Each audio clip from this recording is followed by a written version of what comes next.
Louvado seja o nosso Senhor Jesus Cristo, para sempre seja louvado.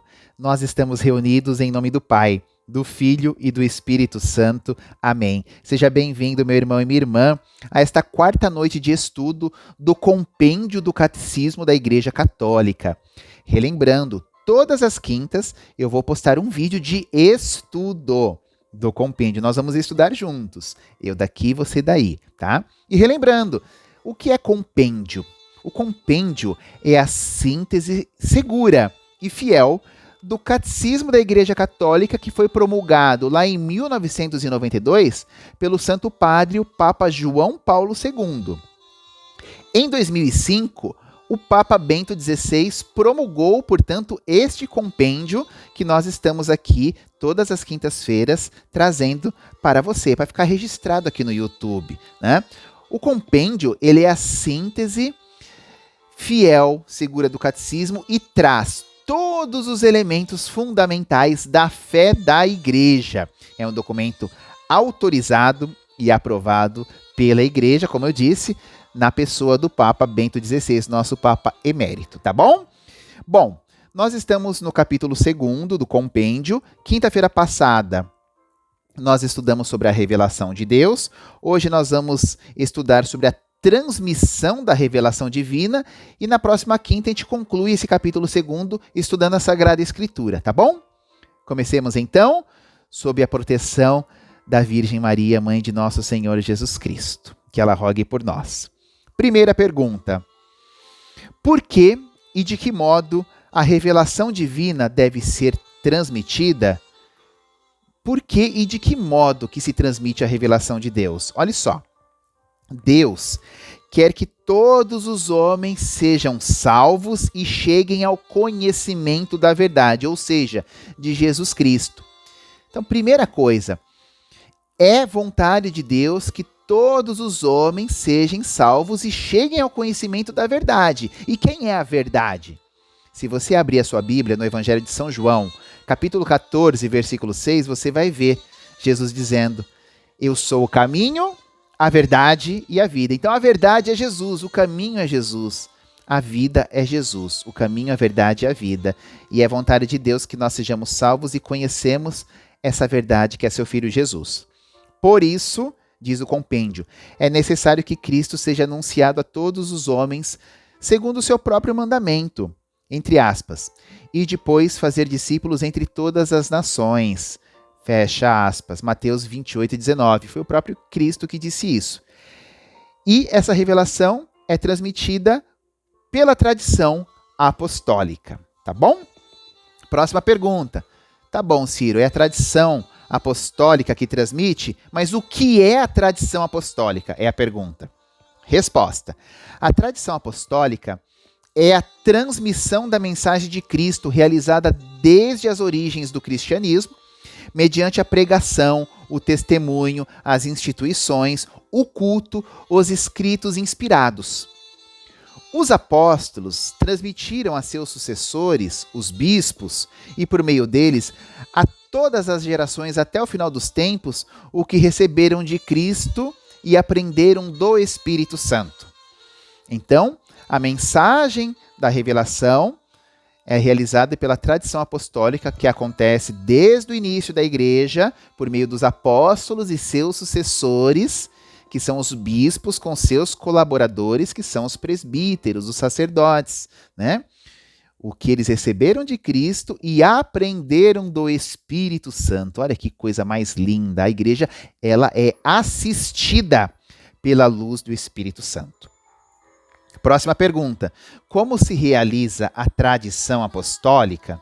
Olha só, a tradição apostólica se realiza de duas maneiras: com a transmissão viva da palavra de Deus e com a Bíblia, a Sagrada Escritura, que é o mesmo anúncio da salvação feito por escrito. Tá? Então as duas estão juntas, né? A tradição e a palavra de Deus. Próxima pergunta. Que relação existe entre tradição e Sagrada Escritura? Como que elas estão ligadas? Resposta. A tradição e a Sagrada Escritura estão em estreita ligação e comunicação entre si. Ambas, com efeito, tornam presente e fecundo na igreja o mistério de Cristo e brotam da mesma fonte divina. Ambas brotam da mesma fonte divina. Constitui um só sagrado depósito da fé, de onde a igreja própria certeza sobre todas as coisas reveladas. De onde a igreja aure a própria certeza sobre todas as coisas reveladas. Tá bom? Próxima pergunta. A quem é confiado o depósito da fé? O depósito da fé é confiado pelos apóstolos a toda a igreja, todo o povo de Deus, com um sentido sobrenatural da fé, sustentado pelo Espírito Santo e guiado pelo magistério da igreja, acolhe a revelação divina e cada vez mais a compreende e a aplica à vida. Então, olha só, nós recebemos a mensagem de Jesus Cristo por meio da tradição, por meio da palavra, né? Que possuem o depósito da fé. E o magistério interpreta esta palavra para que a minha fé aumente. Então, eu preciso da igreja. A igreja, né, guiada pelo Espírito Santo, por meio do seu magistério, nos ensina sobre as coisas de Deus e de seu Filho Jesus. Ok? Penúltima pergunta. Preste atenção que isso é muito importante. Olha só. A quem cabe interpretar autenticamente o depósito da fé? É qualquer um que pode interpretar? Resposta. A interpretação autêntica desse depósito compete unicamente ao magistério vivo da igreja, ao sucessor de Pedro, o bispo de Roma, o Santo Padre, e aos bispos em comunhão com ele. Cabe também ao magistério que, ao servir a palavra de Deus, goza do carisma certo da verdade.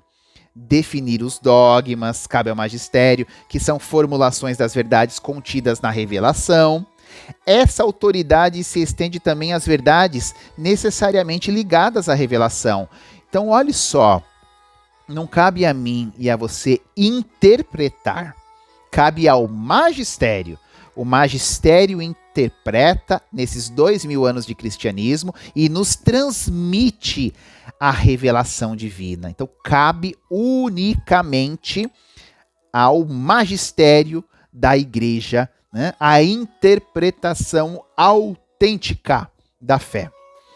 Última pergunta de hoje. Ciro, é sobre as fontes de fé, os fundamentos da fé. Ciro, que relação existe entre Bíblia, tradição e magistério? Resposta. Eles têm uma ligação tão estreita entre si que nenhum deles existe sem os outros. Isso aqui, ó. Estão entrelaçados. Juntos contribuem eficazmente, cada qual segundo o seu próprio modo, sob a ação do Espírito Santo para a salvação dos homens, que, como você viu na primeira resposta, é desejo de Deus, a salvação dos homens e que todos os homens cheguem ao conhecimento da verdade, verdade essa explícita na pessoa de nosso Senhor Jesus Cristo. É isso.